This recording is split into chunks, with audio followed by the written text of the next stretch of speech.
Tier list time. This is my first time ever making a tier list, and this tier list is going over a bunch of your game engines or plugins for visual scripting game development stuff. Now, just keep in mind, these are my opinions and my experiences with these engines, so keep that in mind while I go through these. All right, first off, we got Playmaker, which I'm going to put in A tier.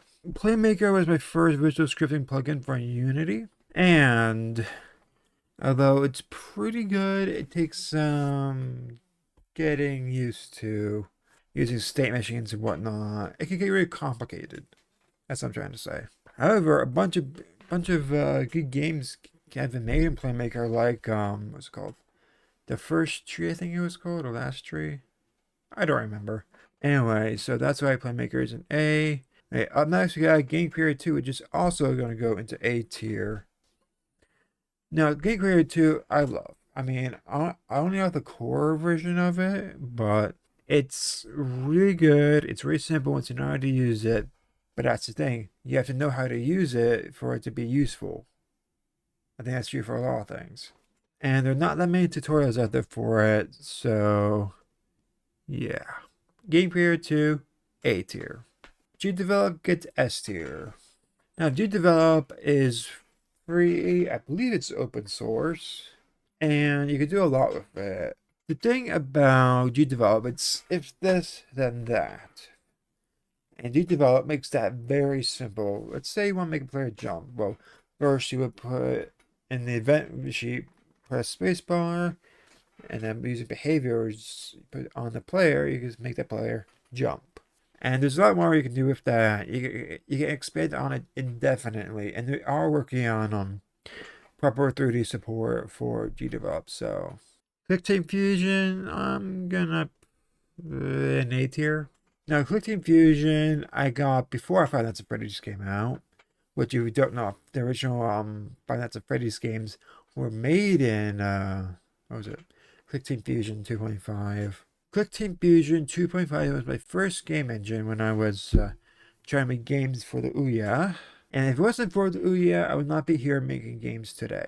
So yeah, it would go in S tier, but then the Five Nights at Freddy game came out, and then there's like fan-made Five Nights at Freddy games came out, which is not a bad thing, but the quality depends. The quality varies between who's making the game. And for the record, I do not plan on making my own QuickTime Fusion Five Nights at Freddy's fan game. That is not on the table. Node-based programming. Now, a bunch of game engines use node-based programming, like Unreal's Blueprint. It's also in Unity. Going in F tier. The reason it's going in F tier is because that you can make games of it using nodes, sure, but for me, nodes don't make that much sense to me. That and your code can get really look like spaghetti. It's spaghetti.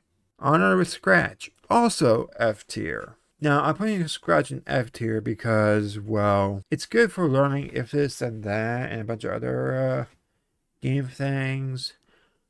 But that's about it. It's super limiting. And yeah, it's just not that good. And finally, Construct 3 B tier. Now, Construct 3 and GDevelop are very similar. But the difference being, GDevelop is free, Construct is paid. And that's all I have to say about that. What do you guys think of this tier list? Do you agree with some things? Do you disagree with other things? Let me know in the comments. Be sure to subscribe, and I'll see you guys next time.